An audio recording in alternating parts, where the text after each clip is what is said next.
Moi, quand je suis montée en Israël, j'ai pas eu d'aide. On recevait un matelas en mousse et un sommier en fer, c'est tout ce qu'on a eu. Et des timbales en fer. Je pense que les Olim d'aujourd'hui ont beaucoup plus d'avantages. Hadera était à l'époque, même si ça l'est actuellement, accessible au niveau des prix pour avoir une maison avec un petit terrain.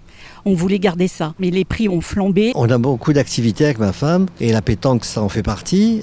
Et ça nous a permis de connaître des amis formidables, des Français bien sûr, et maintenant des Israéliens qui se sont greffés au groupe de pétanque. Et c'est ça l'avantage à Hadera, c'est que c'est accessible. Il y a aussi le Bet Rabat qui ont accueilli toute la jeunesse, mais il faut voir ce qu'ils font. Et il y a le Moadon, aujourd'hui, on a tout.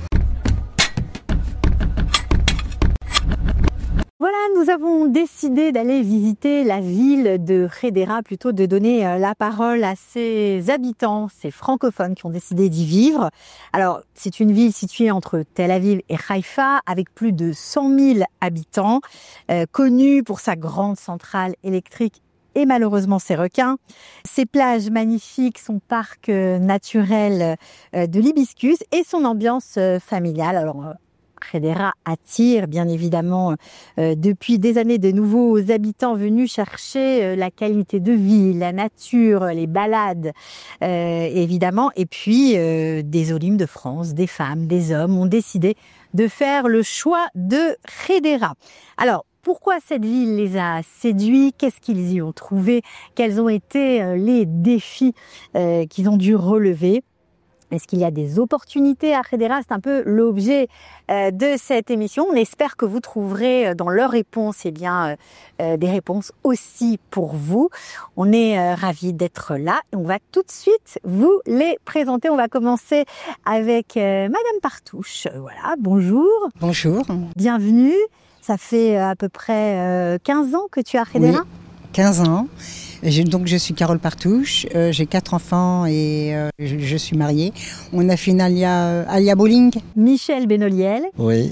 Donc en Israël depuis 5 ans, à Hadera depuis 5 ans, depuis 4 ans, presque 4 ans maintenant. Voilà, et vous êtes ostéopathe. Je suis ostéopathe, voilà. Toujours en activité. Par la force des choses. Pensiez-vous la couler douce? Bah non. Oui, c'est vrai. Mon fils me dit même que je travaille plus maintenant que quand j'étais en activité en France. Donc, Alors là, on va passer la parole à Karen Bensoussan. Bonjour. Bonjour Cathy. Alors, tu es en Israël depuis 16 ans. Exact. Et à Hadera depuis 8. Depuis 8 ans. On est arrivé en 2017, août 2017. Et j'ai une aînée aussi qui habite ici, la mienne. Donc c'est regroupement familial. Mon aînée, regroupement familial, voilà. Et puis on a Sarah Mselem. Bonjour Sarah. Bonjour Cathy. Alors en Israël depuis presque 50 ans, c'est la doyenne. Oui, je suis montée en Israël en 1976. Et puis à Hadera, je suis là depuis 23 ans. On a pas mal vadrouillé en Israël d'un endroit à un autre. On était à Natania parce que mes parents et ma famille ont fait leur alia et on avait envie de se rapprocher d'eux. Et puis est venu le moment où on a voulu acheter une maison. Et puis à Hadera, c'était moins cher. Et puis après avoir vérifié où j'avais des écoles pour mes enfants qui leur convenaient, on est venu habiter ici. Et en fait, moi j'étais très intégrée dans la société israélienne. J'ai travaillé dans les hôpitaux en tant qu'infirmière dans différents hôpitaux en Israël. Et puis, en fait, on a déménagé et on est venu vers le centre-ville il y a à peu près 5 ans. Ah oui, parce qu'il y a Hadera. Voilà, j'étais un petit peu excentrée. Ok. Et là, c'est mieux. En fait, c'est en déménageant que j'ai connu toute la communauté francophone. Voilà. Ok, alors Karen, on a compris, c'est pour rejoindre ta fille que tu es venue ici. Alors oui, elle habitait à Natania et mes parents aussi ils sont là actuellement. Donc tout le monde est venu là. Ils habitaient à Natania avant. Et tout le monde nous a rejoints. Et le but, c'était quoi? C'est parce que c'était difficile d'acheter à Natania? Il n'y avait pas tellement d'options? C'est pour ça que vous êtes arrivés là? On était à Ofra. On est parti d'une façon un petit peu violente. Et on est arrivé à Hadera parce qu'on voulait quand même conserver ce niveau de vie avec une maison. On ne voulait pas se retrouver en appartement. Parce que le fait d'être en Yishuv, c'est vraiment une liberté, c'est voir son voisin, c'est vraiment différent. Et effectivement, je rejoins Sarah sur le fait que Hadera était à l'époque même si ça l'est actuellement, mais les prix ont flambé, était accessible au niveau des prix pour avoir une maison avec un petit terrain. On voulait garder ça. Alors, on a eu une surface plus petite parce que les maisons dans les Yishouvim sont immenses. Donc là aussi, ça a été un changement à ce niveau-là. Un changement de climat parce qu'il fait très chaud, il fait humide. Un changement aussi quand je disais de niveau de vie, c'est-à-dire qu'on passait de la campagne à une vraie ville. Alors, Michel, pourquoi Hadera? Je pense que c'est comme beaucoup de monde un concours de circonstances, c'est-à-dire qu'on a 3 enfants qui vivaient à Jérusalem et on cherchait autour de Jérusalem au début. Puis comme on a toujours vécu, nous, dans le sud, bord de mer, on a finalement cherché bord de mer.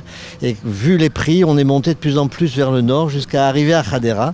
On commence par Tel Aviv et puis on remonte, c'est ça? Alors on voulait pas une grande ville parce qu'on vient de Hier dans le Var, près de Toulon. Donc on avait éliminé Ashdod, Tel Aviv, Netanya, donc il restait Herzliya aussi. Donc il restait pas grand-chose finalement. Et Hadera, ça nous a beaucoup plu. Et puis voilà, on a trouvé ce qu'il nous fallait ici.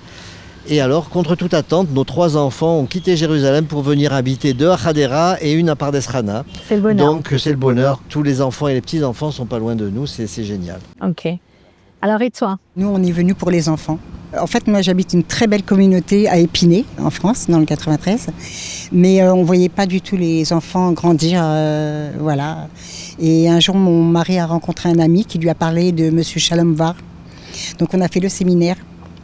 Et franchement, quand on a vu Hadera, on est venu pour la semaine d'études. Il n'y avait rien, donc il y avait tout à faire. Les petits, voilà, ils ont grandi à Hadera. Et franchement, je peux dire que du bon parce que c'est vrai qu'il n'y avait rien. Hein. On était 12 familles. 12 familles francophones? Oui, un peu plus parce que je crois l'année d'avant, il y avait une alia aussi, mais par l'agence juive ou par le Shalom Bar, mais on n'était pas très peu de familles. Maintenant, là, je crois qu'on est un peu plus de 500 familles. Le Rav Hayoun, les Chabad sont un peu plus de 200. Il y a le Rav Amar maintenant, le Rav Doré, il y a Parc. Il y a beaucoup de choses, quoi. Il y a les Shivot. Mes enfants, ils ont grandi avec les Israéliens. Vous avez une anecdote sur votre arrivée ici? Parce que j'imagine quand on débarque, on change de ville, comme apparemment vous l'avez tous fait. Le premier jour que je suis arrivée, on n'avait pas les clés. Et la personne qui devait nous donner l'appartement, il devait venir très tard. Ben, c'est clair qu'il y a un Israélien qui nous dit « Qu'est-ce que vous faites avec vos valises, avec vos enfants dans la rue et tout? Venez chez moi. » On a pris vraiment reçu, on ne les connaît même pas. On ne les connaît pas. Et on est rentré, franchement, un accueil incroyable. Je voulais juste rendre hommage aussi à Sarah Usan et Valérie Bensoussan qui se démènent énormément pour les Olim, qui font l'intermédiaire avec la mairie, qui se démènent beaucoup. Ouais, pour vous vraiment. Aider. Alors juste une petite anecdote aussi par rapport à Sarah. Quand je suis arrivée en août 2017, je ne connaissais personne, je ne savais pas comment ça marchait ici au niveau des hôpitaux, des Coupatrolim. Il faut dire aussi qu'à Hadera, on a l'hôpital Hilalia Fay, c'est important. Et il y a des médecins français. Oui, et il y a beaucoup de Français aussi qui y vont, enfin des francophones. Et Sarah m'a amenée, je la connaissais ni d'Ève ni d'Adam. Elle m'a amenée voir un chirurgien, c'était important, c'était une consultation importante. Au vu des résultats, elle a dit « je t'amène tout de suite ». Donc je voulais juste aussi pour dire comment les gens sont extraordinaires et comment les gens nous aident. Voilà, c'est vraiment, c'est pur, c'est beau, quoi. C'est le peuple juif. Moi j'ai une petite histoire mais de 2 minutes. Donc on a eu un revers professionnel et ma fille voulait une bar mitzvah avec toutes ses copines. Donc, en grande pompe. Ouais. J'ai dit mais il est hors de question. Et un jour elle est arrivée, elle me dit mais maman, tu sais ça se fait, mes copines on va organiser. Je dis quoi moi je ne veux pas. Et en fait elle a eu... on lui a fait sa bat mitzvah. Mais moi, quand je vous dis sa bat mitzvah, c'est-à-dire qu'elle a eu tout offert, du DJ, à sa chanson, à la salle. En fait, ils se sont mobilisés pour aider Chava. Et ils ont fait une bat mitzvah de rêve. C'est inoubliable. J'ai jamais entendu une chose pareille, mais moi je voulais pas. J'ai dit, viens on fait à la synagogue, viens on fait avec tes copines, on fait ce que tu veux. Mais je peux pas faire la bar mitzvah comme la bar mitzvah d'Élie, je peux pas. Elle me dit, écoute, t'es soir arrivée avec 2 copines. Elle me dit, oui, mais il y a une association, une école de terminale de Tel Aviv Ils se sont mobilisés. Elle a eu même un film des acteurs connus qui étaient filmés. Parce qu'à l'époque, ils regardaient chez Mèche et tout ça, qui lui souhaitaient joyeux anniversaire, des choses inoubliables, je veux dire. Et pendant 15 ans, c'était que ça. C'est une ville merveilleuse. Et je ne suis pas la seule à dire ça. Les personnes qu'on rencontre, comme je le disais, on est heureuse d'être là. C'est quoi la première impression? J'étais très content. On a habité un quartier où on a fréquenté surtout des Israéliens. Donc ça, c'était bien. Oui, c'était très bien. On n'avait pas tellement de contact avec la communauté de la synagogue qu'on fréquentait, mais on était encore très occupés, mon mari et moi, on travaillait. Donc on n'avait pas tellement le temps, on avait surtout la vie de famille. C'est après, quand j'ai pris ma retraite, que c'est devenu différent. Pourquoi ?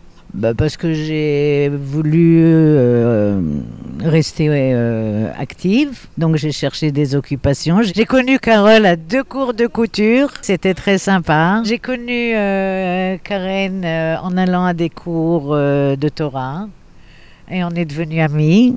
J'ai connu Michel par le biais de mon mari avec qui il joue à la pétanque et puis on est devenus des bons amis aussi. Ça se passe très bien. Comment est la qualité de vie à Karen à Hadera? Je dirais elle est très bonne. En fait, il y a beaucoup d'entraide aussi. Justement, je faisais la comparaison par rapport au Yishouvim. Alors c'est vrai que le Yishuv, c'est plus convivial parce que c'est plus petit, il y a moins de personnes.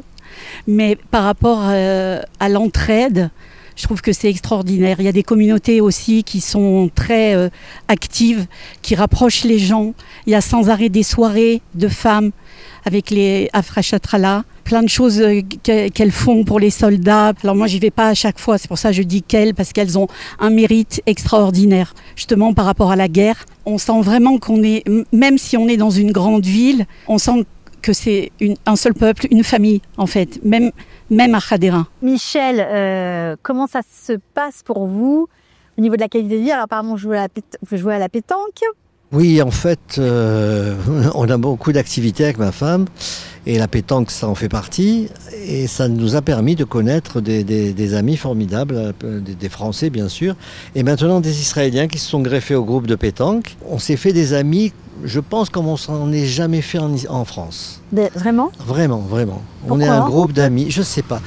Est-ce que c'est le fait qu'on soit tous juifs? Déjà, ça rapproche. Parce qu'en France, il faut reconnaître qu'on est quand même beaucoup avec des goïs. Hein. Pour aller rencontrer des juifs, il faut aller à la synagogue. Et surtout ailleurs. Ailleurs, il n'y avait pas grand-chose. Hein. Forcément, tu es obligé de prendre la voiture pour aller à Toulon. Et là, en fait, il y a des juifs partout. Je ne sais pas si vous avez remarqué, hein, mais il y en a plein. Donc... Alors, on a parlé un petit peu de l'entraide, de ce qui s'est passé pendant la guerre. Je crois que là, vous étiez aux premières lignes. Oui, première ligne parce que je fais partie d'un groupe qui s'appelle les Kinés du Cœur. C'est un groupe de kinés, masseurs, pédicures, acupuncteurs et ostéopathes qui allons tous les dimanches sur les bases de Gaza, en tout cas autour de Gaza, pour soigner les Chayalim. Et bon, ça nous apporte tous beaucoup de faire ce genre de soins. Moi, ça me fait un petit tulpan refoui avec les soldats. Et puis voilà, ils sont tellement formidables et tellement gentils que ça nous apporte vraiment beaucoup. Et on a pu avoir aussi, enfin moi j'ai pu avoir des soldats qui sont venus sur le plan privé après me consulter pour leurs enfants, pour leurs femmes, des trucs comme ça. Ça fait vraiment très chaud au cœur. Et ça a commencé très tôt, juste après le 7 octobre, par le fondateur de Kinés du Cœur, Fabrice Alphon, qui avait son fils sur une base et qui avait besoin de massage. Donc il s'est déplacé là-bas. Et je crois qu'après, ça s'est enclenché vu qu'il y avait beaucoup de demandes. De ce fait, il y a encore beaucoup de demandes aujourd'hui et ça n'arrête pas. On est allé quelques fois dans le nord, mais principalement c'est le sud. Ça fait quelque chose d'être ici pendant la guerre, après le 7 octobre, pendant la guerre face à l'Iran? Oui, bien sûr que ça fait quelque chose parce que c'est la première fois de ma vie que je dois rentrer dans un mamad pour se mettre à l'abri de gens qui veulent nous tirer dessus parce qu'on est juif. J'avais jamais connu ça. Donc forcément, c'est un peu difficile, mais on s'y habitue très vite, malheureusement. Ça devient le quotidien pendant un certain temps. Et je pense que la famille, les amis qui sont restés en France ne se rendent pas compte de la facilité avec laquelle on traverse ça. Même si tous les jours, il y a des soldats qui tombent, même s'il y a des missiles qui tombent sur les villes et tout ça, je suis sûr que Hadera a été vraiment épargné du fait de sa localisation. On n'a pas eu vraiment beaucoup d'alertes et il n'y a pas eu de chute, je crois, à Hadera, d'endroits qui ont été abîmés, ne serait-ce que par des débris de missiles. Ce qui fait que c'est une ville qui va peut-être prendre de la valeur pour ça. On ne sait pas, il faut se dépêcher, ouais. En tout cas, on a vécu la guerre, comme tout le monde, mais d'une manière, je dirais, presque dilettante pour moi. Après, c'est sûr qu'Israël est en guerre depuis 1948. Donc forcément, on a presque un peu l'habitude. C'est un peu le leitmotiv. Mais là, c'était particulier. Là, c'était quand même particulier. Ouais. C'était particulier. Alors, Carole, comment vous avez vécu cette période? Ouais, la guerre, c'est très difficile. Parce que mon fils habitait Sderot. Et nous, à Hadera, donc c'était très, très stressant parce qu'on avait en plus les actualités tout le temps. Il n'y avait pas de fin, il y avait tout le temps... Ces alarmes, c'est comme on a vécu, c'est comme tout le monde, hein. C'est frustrant, on comprend pas, et puis on n'a fait que prier, il y a que ça, hein. Et on pense aux personnes qui ont perdu. C'était pas facile. Non. Alors je sais que évidemment il y a beaucoup de choses qui se passent dans une vie en fonction des âges, en fonction du moment où on arrive. Je sais, Carole, que vous avez beaucoup galéré au niveau professionnel. Alors, tout est dit. Elle a même écrit un livre, voilà. Alors, c'est que des anecdotes. Je crois qu'on est tous passés par là. Mais je peux vous dire qu'on est dans une communauté, elle vous dira, enfin, tellement soudée que, au Hachem, ça vous a aidé. On se soutient, mais vraiment, vraiment, je vous dis, le cœur des mamans, la Revacha. Là, il y a 15 ans, ils ont tous les Français, ils ont tous un métier. Les gens se sont intégrés. Mais complètement. Il y a les Chabad maintenant. Ça a commencé par quelques GAN. Maintenant, il y a les écoles. Tout est, on a tout. Alors, vous êtes passé par quoi comme difficulté? La maladie. Ok. Le revers professionnel. On a ouvert une boutique de chaussures. Les Israéliens, ils mettent que des baskets, que des tongs. Mais on rebondit. Le juif rebondit, on ne se laisse pas. Et ce qu'il y avait de difficile, moi je vous dis, hein, je le dis, j'ai pas honte, mais j'ai commencé par faire du ménage parce qu'il n'y avait que ça. Il fallait manger. Mais je suis tombée sur des personnes merveilleuses. Et j'ai pu faire des mitzvot, c'est-à-dire qu'ils donnaient des meubles et je donnais des meubles. Alors c'était vraiment agréable parce que on n'était pas femme de ménage, on faisait partie de la famille, on aidait. Et c'est des belles maisons, c'était franchement, j'ai kiffé. Et après quelques années, en fait j'ai toujours côtoyé des Français. Vous ne parlez pas l'hébreu aujourd'hui? Pas trop. Alors j'ai fait une formation de couture et depuis... Quand j'ai dit je vais faire ma formation, on me dit attends, à ton âge et tout, qu'est-ce que tu vas faire une formation? Et du coup, ça m'a vraiment épanouie. J'ai commencé à parler un petit peu mieux l'hébreu. Et là, carrément, je travaille dans un GAN. Et je me suis améliorée, je suis très contente. Ouais, c'est ça. Il y a une espèce de... Alors, je ne sais pas si c'est propre à Hadera, mais on sent qu'on veut s'en sortir, quoi. On veut pas rester, à galérer. Est-ce que c'est vrai ce que je ressens ou c'est un leurre, Karen? Alors moi, je suis pas, on va dire, je suis pas très bien placée pour parler de ça. Je travaillais avant d'arriver à Hadera. Je travaillais dans un Mahon à Shvud Rachel, donc à côté de Shiloh. Et quand je suis arrivée à Hadera, j'ai été rattrapée par des problèmes de santé que je continue à traiter jusqu'à aujourd'hui. Donc, qu'est-ce que je fais? Je suis maman. Eh ben, c'est pas mal déjà. C'est déjà pas mal. Je m'occupe de mes enfants, je m'occupe de ma maison. Et j'ai ma fille, donc Eva, qui a 6 enfants, qui a fait l'Alia avec nous et qui habite à Parc. Et je veux dire, je profite à fond de la famille. Je m'occupe aussi aujourd'hui de mes parents. Ils ont besoin de moi, donc pour les conduire, voilà. On va dire c'est ma profession, mais je pense que c'est la plus belle. S'occuper de la famille, voilà. Alors, est-ce que vous avez été, on va dire, content des infrastructures de la ville, Sarah? Est-ce que au niveau, puisque vous avez été infirmière, du système de santé, au niveau de l'aide pour les nouveaux immigrants? Moi, quand je suis montée en Israël, j'ai pas eu d'aide. Ça, c'est sûr. Il y a 49 ans, on imagine. On recevait un matelas en mousse et un sommier en fer. C'est tout ce qu'on a eu. Et des timbales en fer. Mais c'est pas grave. On y est arrivé. On a bossé. Je pense que les Olim d'aujourd'hui ont beaucoup plus d'avantages.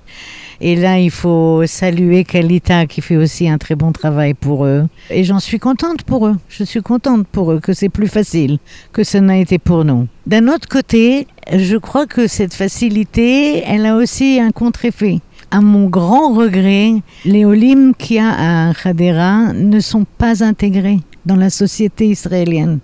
Chose que pour moi, pour mon mari, c'était la chose essentielle. Bon, on a travaillé aussi dans le milieu israélien, mais je regrette pour eux et je leur dis très souvent en souriant, en rigolant, vos enfants vont se marier avec des Israéliens, vous allez avoir des petits-enfants israéliens, il faut vous y mettre. Apprendre l'hébreu. Apprendre l'hébreu, ne serait-ce qu'à lire des histoires aux enfants ou aux petits-enfants. Il y a des cours comme ça d'hébreu, même si on n'est pas à l'Ulpan. Oui, ils ont essayé, mais ils n'ont pas réussi. Ils n'ont pas réussi. Michel, mais vous m'avez l'air d'avoir réussi, Michel. En fait, je suis entièrement d'accord avec Sarah, c'est-à-dire que pour s'intégrer, il faut la langue. Donc, c'est ce qui nous a motivé le plus en arrivant à Hadera.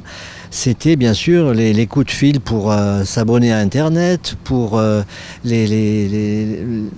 serait-ce que la lecture d'un document, n'importe quoi, qui était difficile puisqu'on ne possédait pas encore l'hébreu.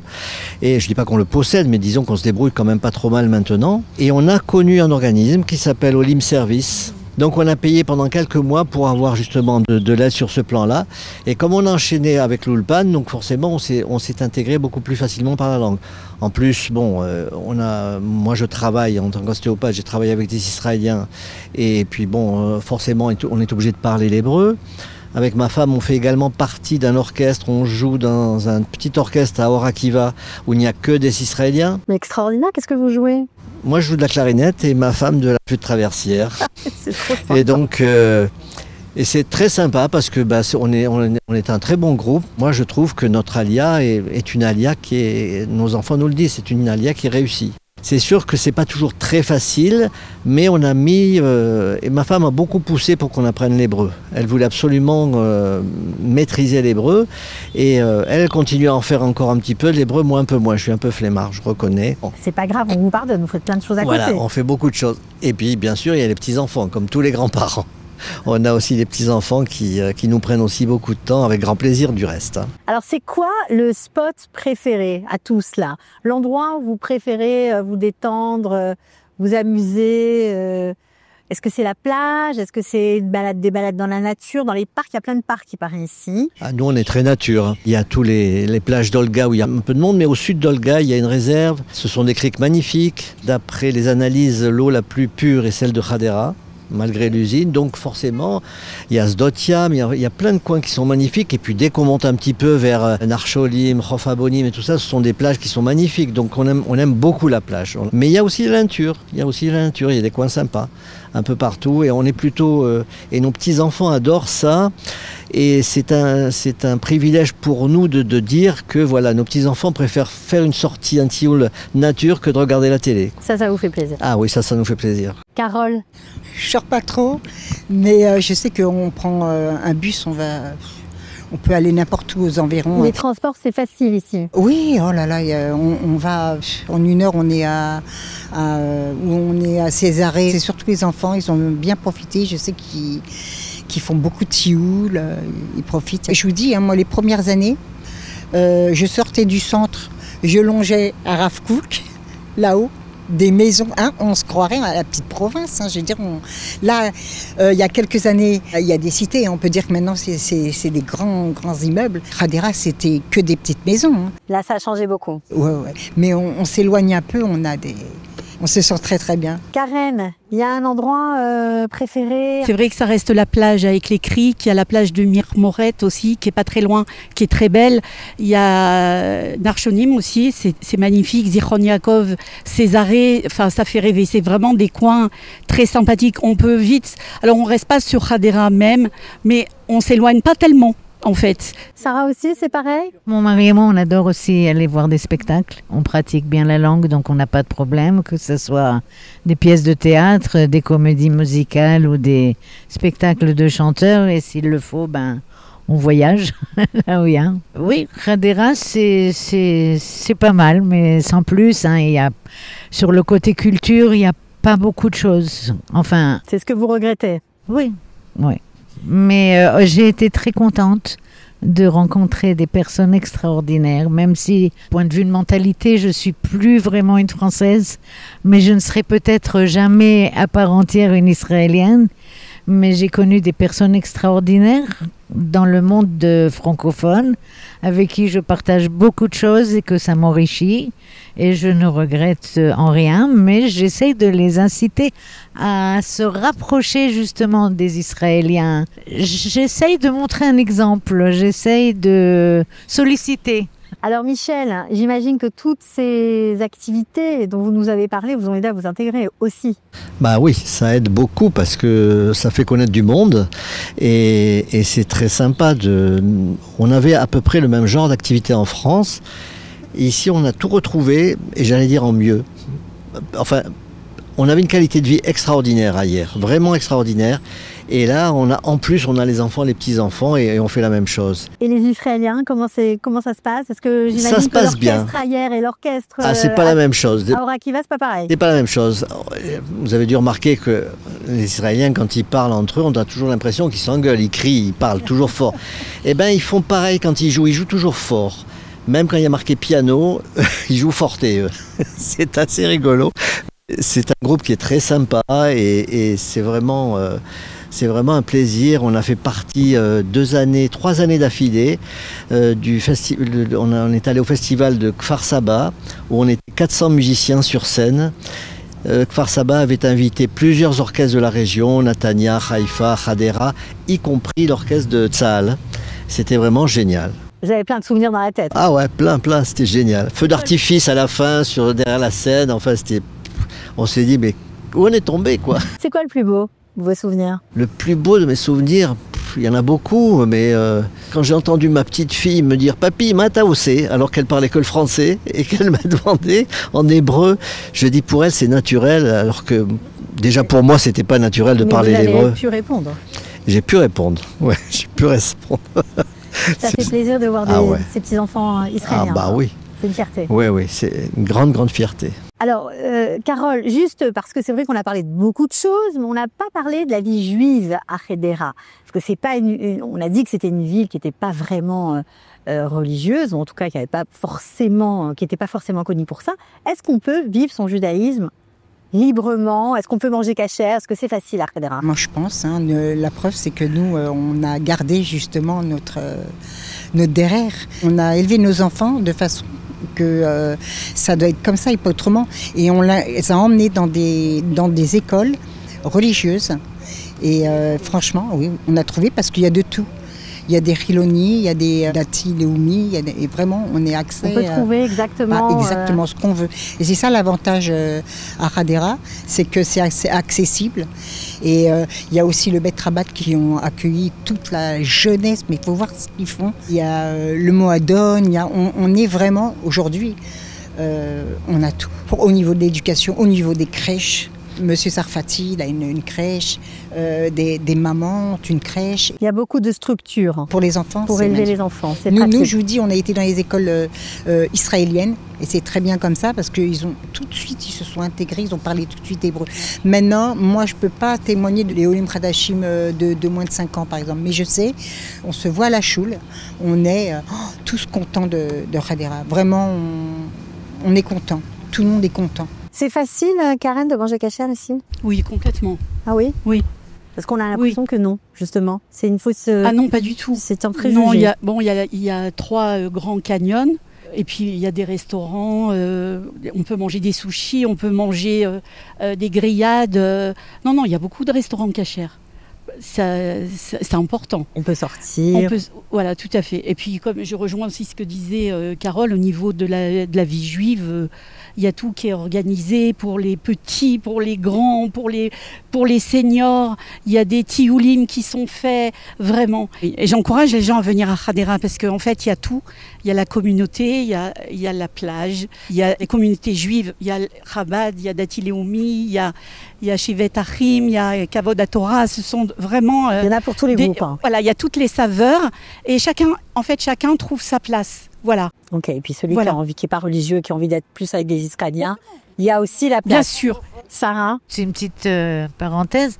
Je connais aussi beaucoup de francophones qui ne sont pas religieux et qui sont contents à Hadera aussi. Alors, quand on regarde en arrière, car est-ce que vous êtes là depuis 15-16 ans, c'était pas évident de faire l'Alia, vous venez de Lyon, vous étiez très bien à Lyon, vous aviez une belle vie. Alors oui.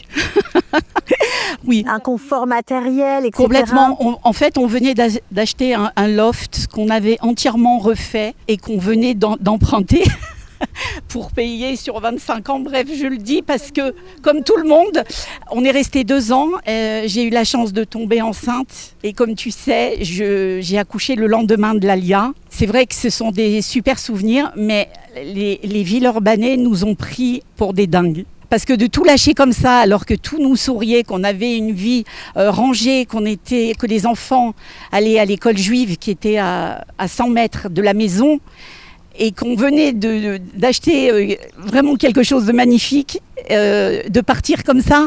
En plus, on a atterri dans une caravane, on a vécu 2 ans avec un bébé.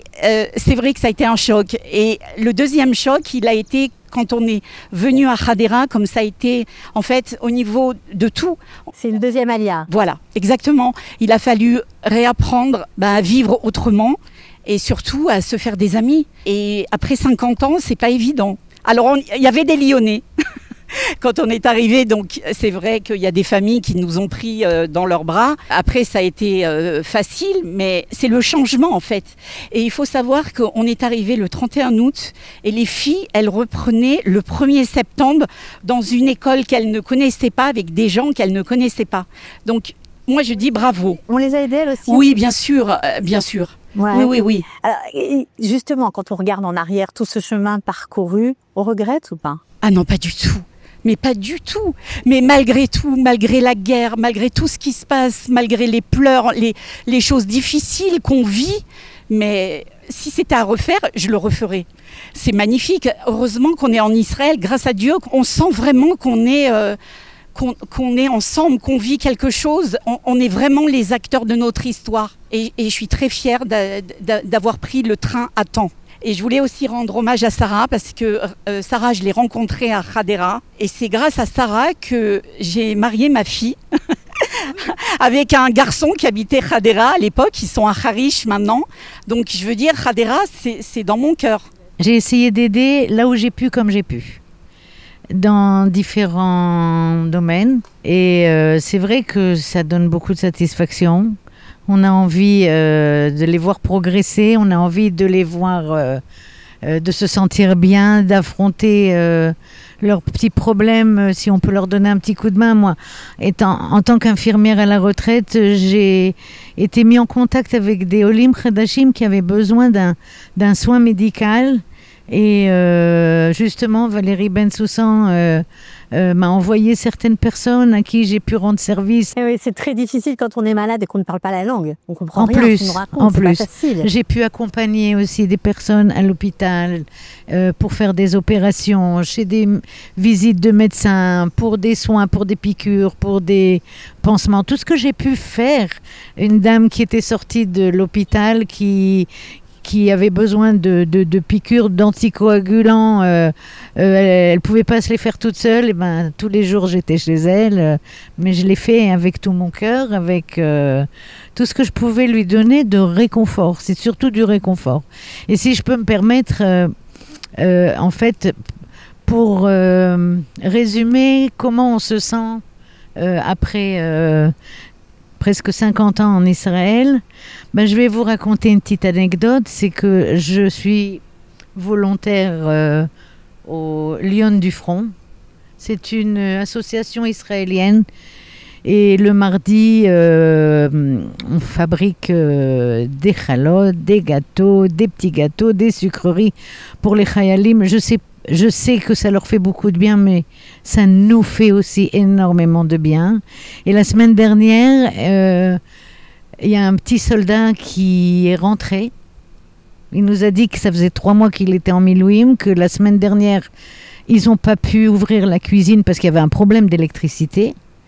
Et qu'une heure avant Shabbat, est arrivée une voiture avec tous les cartons de la Lyon, de l'association.